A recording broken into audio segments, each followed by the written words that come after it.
Well, the White House is now warning that Russia is preparing to annex more land in Ukraine. Officials say the Kremlin planning to follow the playbook it used to take Crimea in 2014.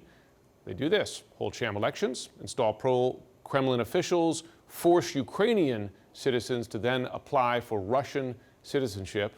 But Ukraine continues to fight back, overnight shelling a key bridge that Russian forces used to access Kherson in the south, which Russia has now occupied for more than 4 months. Joining me now to discuss, retired General David Petraeus, former CIA director, former commander of U.S. Central Command. General, thanks for taking the time again this morning. Good to be with you. So first, you follow this war very closely. I'm curious where you think the fighting stands. The Russian advance in the east appears to have stopped for a bit, or at least taken a pause, and Russia seems to be forced to move some forces to the south, where Ukrainian forces are making some, though incremental, progress around Kherson, which Russia has occupied for some time. Still a frozen conflict there, or do you see the momentum shifting? Well, I think there are certain dynamics that we can clearly see, and then some unknowns. The dynamics we see are Russia having seized the rest of Luhansk Oblast or province, then taking an operational pause. As you noted, they needed to replace the losses of personnel and equipment, ammunition, and so forth. At the same time, they had to move a number of their ammo storage sites, their fuel depots, and their headquarters out of range of the US and UK provided multiple launch rocket systems, which have had a huge impact, especially with the accurate rockets that the US has provided. They've taken out well over a dozen of these different fuel, ammo, and headquarters locations. And then you see the Russians now launching a new offensive, but it's a bit nowhere near the kind of substantial offensive that we saw in Luhansk. They're now trying to seize the rest of Donetsk, the neighboring province just to the west, down in the southeast of Ukraine.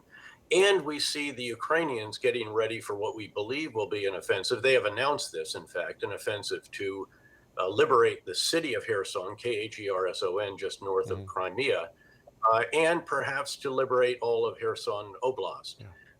Again, time will tell whether or not the Ukrainians' force generation with the massive weaponry that we and other countries have provided will sustain them in this and make this capable for them. And I should just note that Secretary of Defense Lloyd Austin just announced this morning during a virtual meeting of the contact group 50 nations supporting Ukraine that we are providing 4 more of the multiple launch rocket systems, which will take that to 16, also more of the precision ammunition for those systems and for the 155 millimeter howitzers that we've provided. So that's what we see ahead, and we supply ahead. This could be an opportunity for the Ukrainians to get on the offensive themselves rather than on the defensive, noting that the Russians had a very costly experience of grinding offensive in retaking all of that area of Luhansk and now trying to take areas of Donetsk. So it's going to be a very interesting summer, I think. Putin has made a lot of mistakes in this war, including assuming, one, that Ukraine would fold quickly, but also that NATO would disunite rather than unite, as it's done. But he's also, as you know, nimble. He makes changes midstream, and now he's meeting with both the Turkish and Iranian leaders.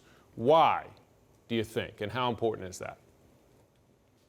Well, the real objective here, of course, is to get Iranian drones. The Russians are running out of their own drones. We have export controls on microchips to Russia, which means that they're very limited in what they can build in terms of replacement systems, including, of course, in unmanned aerial vehicles.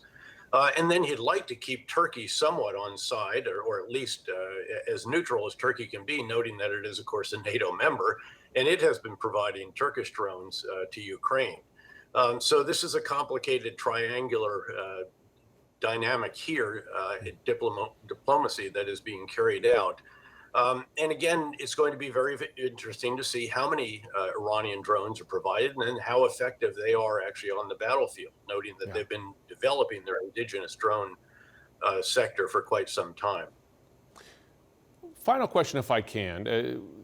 You've been following the January 6th committee hearings, I know, and there'll be a very key witness, perhaps the most senior perhaps one of the most significant so far. Matthew Pottinger served as Deputy National Security Advisor under Trump. Will take the stand, as it were, tomorrow evening, regarding President's actions and inaction on the day of January 6th. You know him.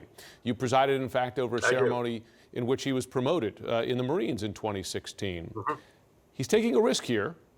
We have seen how the former president and others on the right treat those who have testified against the former president. What's your reaction? And what do you think he'll face after this?